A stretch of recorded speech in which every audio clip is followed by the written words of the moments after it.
Hey guys, Patrick Johnston, Go Dominican Life, co-owner, right here in beautiful Las Terrenas. Today I wanted to bring you a general update on property management because obviously when you buy your home or condo, villa, or rental property, second home, most times you will need property management. So I wanted to give you a general overview of what's happening in property management across where we conduct business. We have rental offices and systems here in Las Terrenas, Playa Bonita,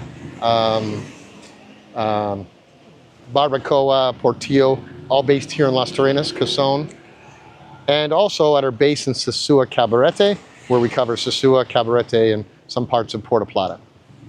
So if you have a property you're considering in those areas, we'd love to be interviewed for the job of running your asset for you and take it from there.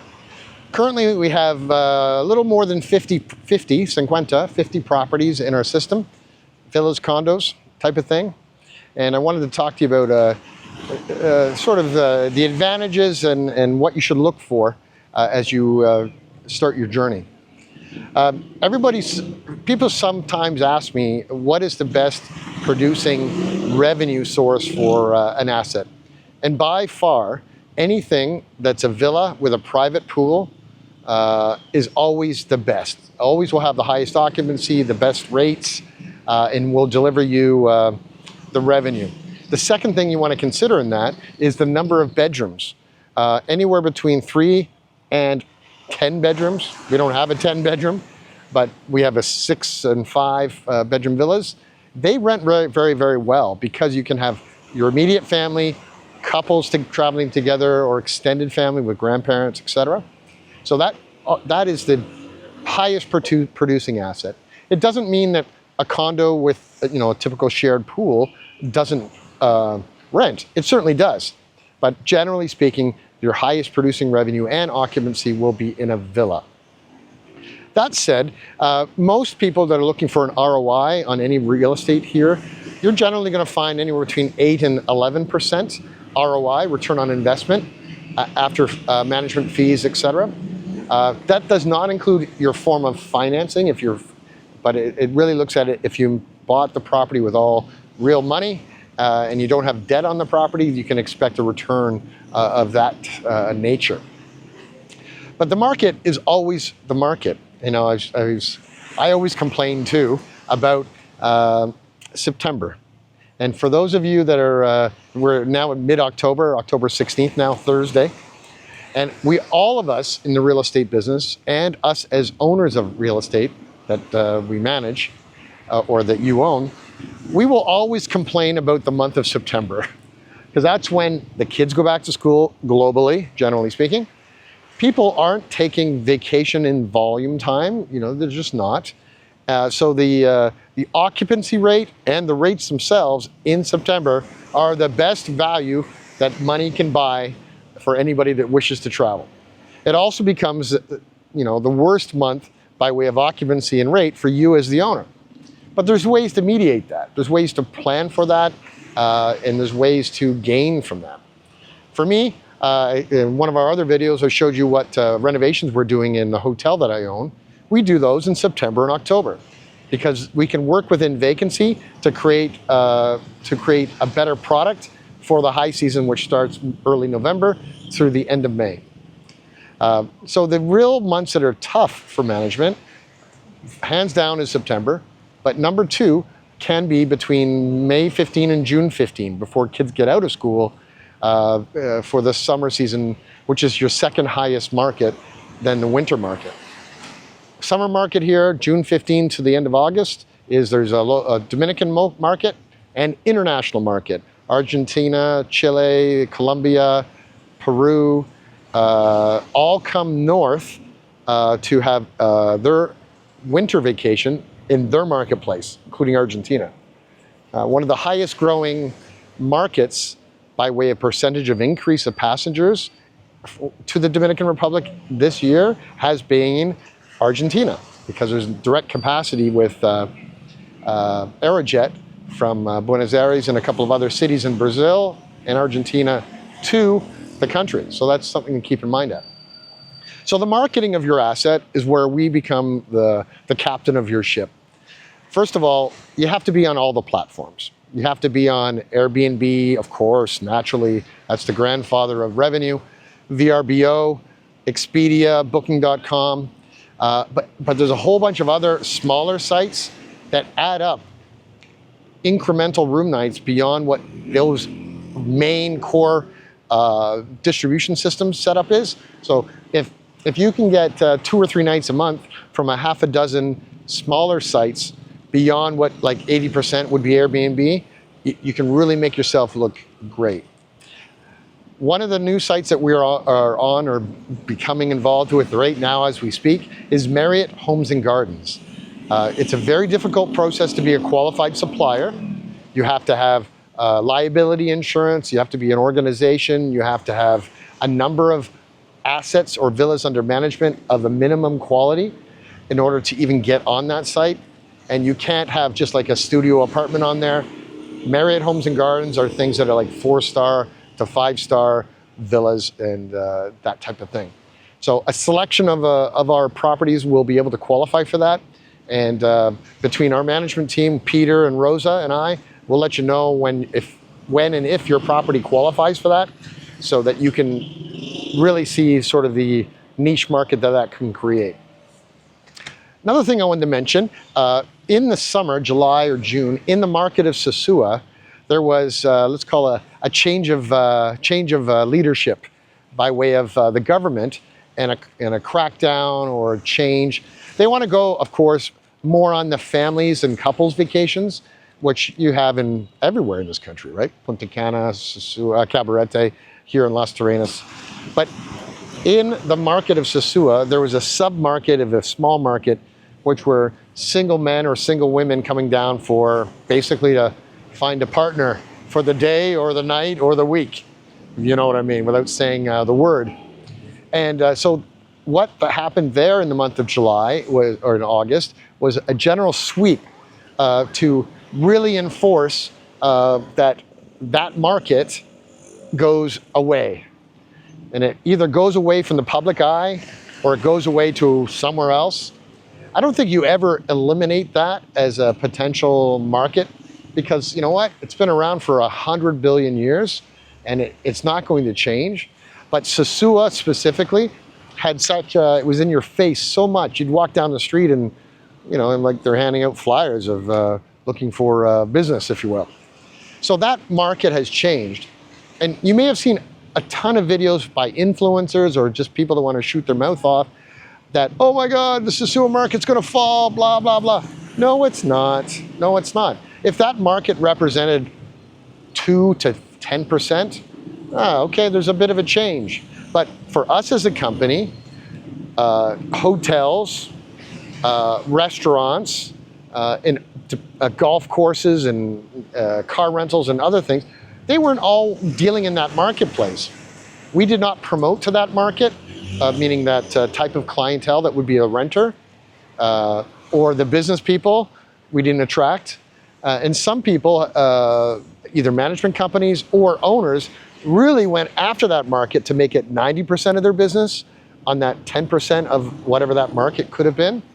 But we chose not to do it from day one. So we didn't advertise it. We didn't go after it. We didn't market to that type. We didn't make our ad copy in our marketing to attract that type. Hey, look, there's no doubt people stayed in our properties that were like that. However, just like people that have a dog or smoke cigarettes, or we can't narrow it all down to a very specific type of person, but we certainly just didn't go looking for that.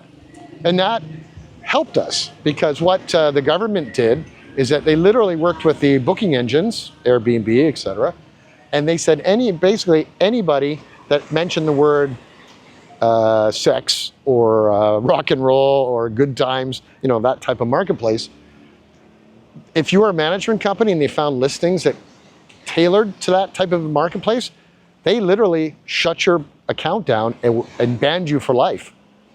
And for us, we never wanted to go for that market, and we simply went broad, and a broad appeal to the general marketplace for revenue. So our owners in Sosúa and Cabarete, Sosúa for villas and condos, may have seen a slight little dip, but honestly, it's more so that it was July and August and it was off season, rather than something being dramatic where you weren't getting business from the regular people, the family market, or couples traveling. So we haven't seen a dip.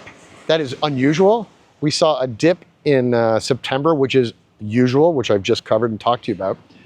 But the October bookings are double of what they were for September. And as we get colder in the north, bookings will just go like this right here across the country. So that's my 2 cents on that. And I wanted to give you that sort of feedback on it. The international markets is something also I want to talk to you about because, typically the gringo market is what the Dominicans would call it, would be the US and Canada.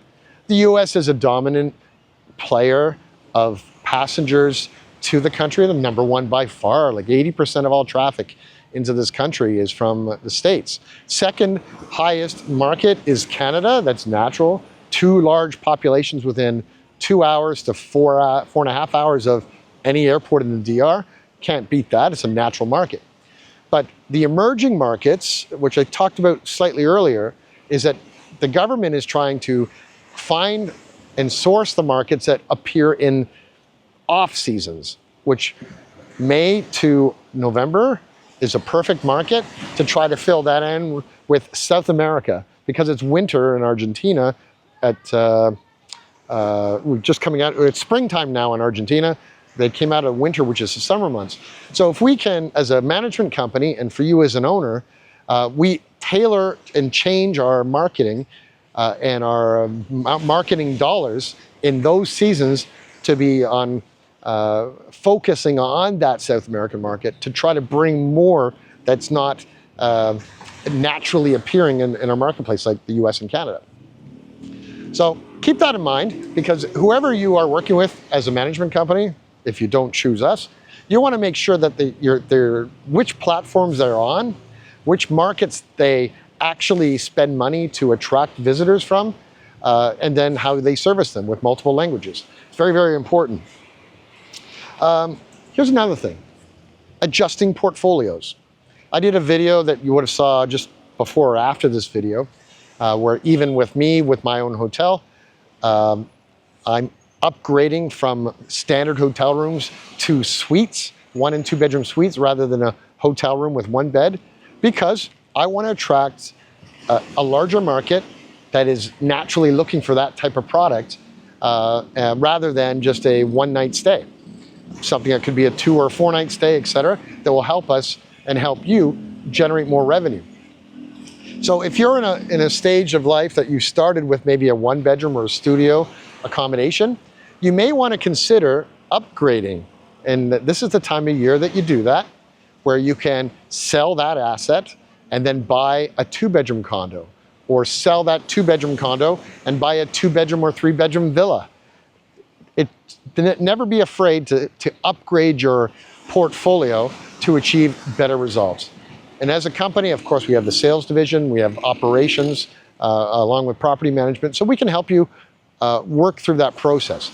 And our internal team can give you an idea of revenue that can be generated from an asset that you may be considering, so you can actually see if it's going to benefit you in the short and medium term as you walk through a sale process and an acquisition process.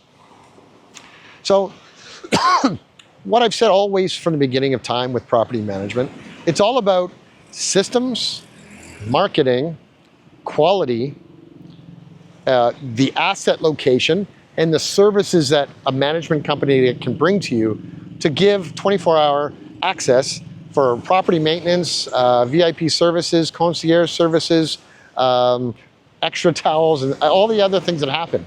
There are management companies that will not check you in after 6 p.m. We check you in at 3 in the morning if we have to, because there's international flights that arrive from around the world. So you want to keep all of these factors in your mind when it comes to a selection of management company to run your asset. Anybody, including you, can put your asset as an individual on one channel called Airbnb and hope for the best. but it takes a skill, it takes a team to adjust and review rates and demands on an hourly basis. And we do that with 50 plus properties around our system. We review on a daily basis what's going on, why and how do we gain more revenue for the client, if we're getting too much occupancy, it means that we probably can raise the rates, all that type of thing. So it's a management company for me is that all the services are internalized, maintenance and repair, host and check-in services, housekeeping, pool, garden, etc. All of that has to be an integrated system, internalized to give you the best value that you can get on the street. So lots of stuff, short update for today, but I wanted to cover everything that is most important right now. And I just think I've covered everything. Yes, I did. I covered everything I wanted to say. I'm never afraid to show my notes. I don't want to forget anything. So once again, I'm Patrick Johnston. I run the operational side with property management, marketing, administration, accounting, and all that world. Stephen Hattie is in charge of our sales division here in Las Terrenas. In Sosúa, we have Margarita Van Dam, who's in charge of sales for her area of Sosúa and Cabarete. And as a group, let us know how we can help you. Interview us for the job of managing your asset, and we look forward to serving you again soon. Like, click, and subscribe. And lastly, life is better at the beach. Talk to you soon.